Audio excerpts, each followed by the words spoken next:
De retour avec un nouvel album, Chimène Badi aborde la vie de façon plus sereine et bienveillante qu'il y a quelques années. Dans un dimanche à la campagne, la chanteuse s'est épanchée, non sans émotion, sur une rencontre désagréable dans son métier, qui a bien failli la bousiller. Il paraîtrait que Chimène Badi et François Alu aient gardé contact après s'être découverts dans un dimanche à la campagne. Nous nous sommes envoyé quelques messages depuis la fin du tournage, a indiqué le talentueux danseur à nos confrères de Télé Loisirs. Il faut dire que les deux invités de Frédéric Lopez, Michel Bougena était le troisième larron, se sont trouvés plusieurs points communs lors de ce week-end champêtre, la passion pour la danse et une période sombre au cours de laquelle tous deux ont connu des troubles alimentaires.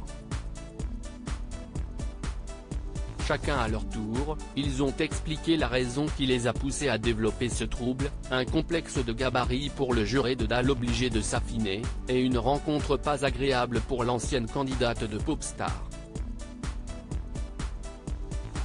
Une mauvaise expérience qui l'a fait grandir aujourd'hui libre d'être ce que je suis. Chimène Badi a longtemps été sous l'emprise d'une personne toxique dans son métier. Et si est en pleurs, que la maman célibataire a bien voulu s'épancher sur ce sujet.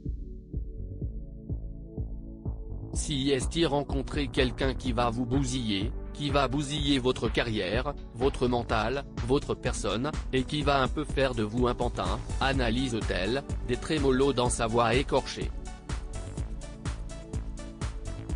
Et de poursuivre, si est rencontrer une personne qui va bouleverser votre vie, mais pas le bon sens.